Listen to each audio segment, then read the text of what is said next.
kedua, Datuk, ini selalu hubungan antara Indonesia Malaysia. Ini kan kita tetangga dekat, serantau, serumpun, tapi selalu saja ada masalah-masalah, ya. Ya, saya tahu masalah yang selalu muncul di kedutaan besar kita itu adalah masalah tenaga kerja. Lalu masalah kedua itu masalah, kita tahu seringkali perbatasan pun menjadi isu, ya. Dan masalah-masalah lain yang kadang-kadang seringkali mengganggu. Karena saya ingat sekali waktu saya masih di pemerintahan pun seringkali menjadi jembatan untuk mengatasi permasalahan itu. Nah, di era kepemimpinan Datuk sebagai Prime Minister ini, apa yang kira-kira akan dilakukan untuk membuat, karena Datuk adalah sahabat Indonesia, ya, tentu lebih mudah untuk membuat permasalahan hubungan Indonesia-Malaysia ini menjadi lebih rukun lagi, lebih saling membantu lagi, dan lebih saling menguntungkan lagi. Soalnya TKI ini saya pendidikan saya agak konsisten dah lama, dan saya pasti ia boleh diselesaikan. Pertama, sistem pemilihan itu harus diperbaiki, ya. Kita tidak boleh izinkan sistem dengan ejen-ejen yang memunggah kekayaan terlalu tinggi dan mendera rakyat, ya. Kos terlalu tinggi, dan perubahan sistem itu harus dirubah di Malaysia dan juga di Indonesia dan di Bangladesh, ya. Ini seolah-olah modern slavery, ya. Carilah perniagaan lain nak untung, tapi janganlah berniaga manusia. Jadi sebab itu solution ini dikemukakan dalam perbincangan kita tahun-tahun lalu sekalipun, ya, yang diulang oleh Presiden Jokowi ialah digitalization. Apa yang rumitnya?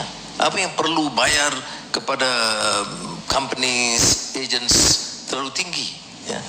Kerana bila diambil terlalu tinggi, itu dibayar oleh pekerja, ya. Dan gaji pekerja itu, upah pekerja itu sudah rendah. Jadi hal ini saya bagi jaminan kepada Presiden.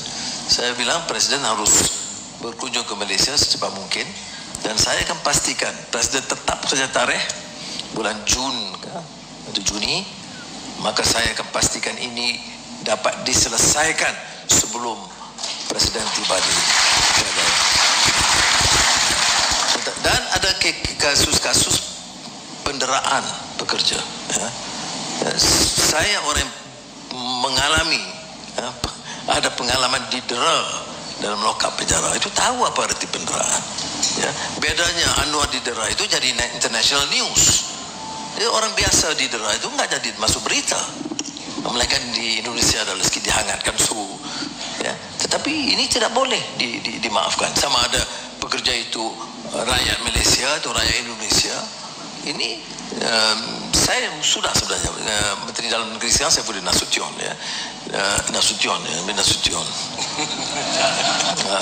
dan Ketua Polis Negara, saya sudah beritahu biar kita dalam beberapa bulan ini beri mesej yang jelas, tidak pada kenyataan, pada tindakan.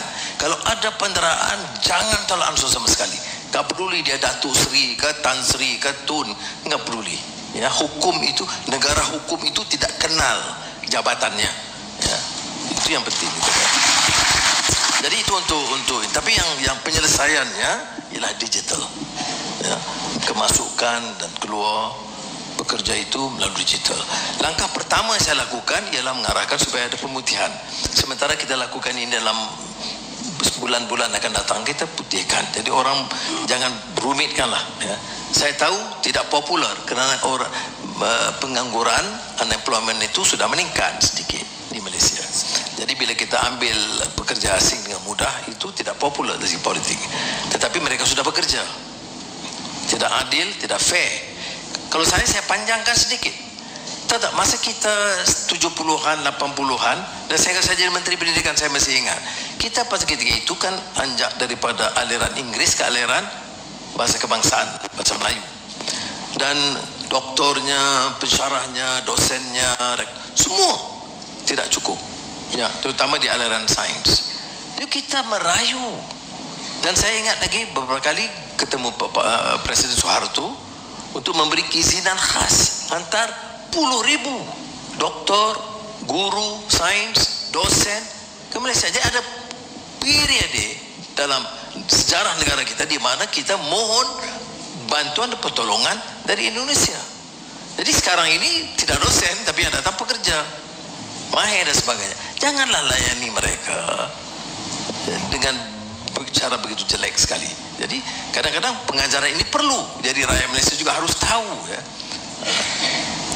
Memang ada yang melanggar tata cara dan hukum, itu benar ya, undang-undang.